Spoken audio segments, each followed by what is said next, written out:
Assalamualaikum warahmatullahi wabarakatuh.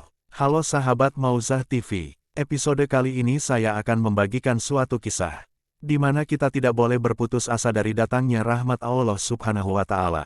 Jauh sebelum diutusnya Nabi Muhammad SAW, pernah ada seseorang yang luar biasa prestasi kejahatannya.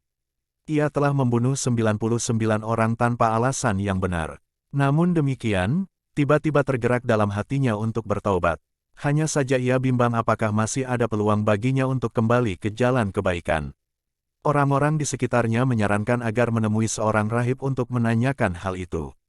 Ketika tiba di tempat kediaman sang rahib, ia menceritakan kegundahan hatinya dan keinginannya untuk bertaubat.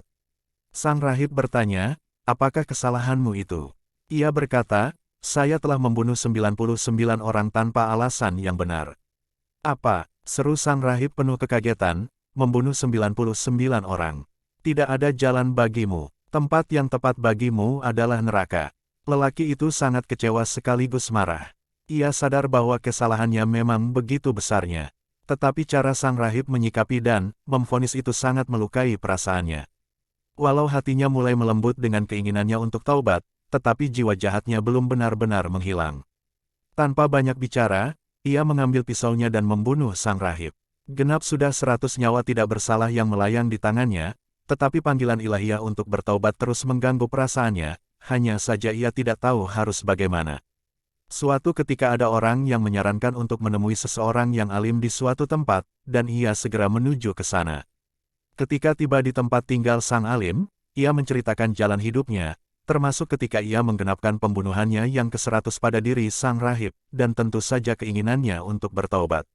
Sang alim yang bijak itu berkata, "Tentu saja bisa, dan tidak ada seorang pun yang bisa menghalangi keinginanmu untuk bertaubat. Tetapi tinggalkanlah tempat tinggalmu itu karena di sana memang kota maksiat. Pergilah ke kota-kota lainnya, karena di sana banyak orang yang beribadah kepada Allah. Beribadahlah engkau bersama mereka, dan jangan pernah kembali ke kotamu itu. Insya Allah engkau akan memperoleh ampunan Allah dan dimudahkan jalan kepada kebaikan." Lelaki itu segera berangkat ke kota yang dimaksudkan sang alim, tetapi di tengah perjalanan kematian menjemputnya. Datanglah dua malaikat untuk menjemput jiwa lelaki itu, satu malaikat rahmat dan satunya malaikat azab siksa. Dua malaikat itu bertengkar dan masing-masing merasa berhak untuk membawa jiwa lelaki itu. Sang malaikat rahmat berkata, "Ia telah berjalan kepada Allah dengan sepenuh hatinya." Malaikat azab berkata, "Ia tidak pernah berbuat kebaikan sama sekali. Justru kejahatannya yang bertumpuk-tumpuk."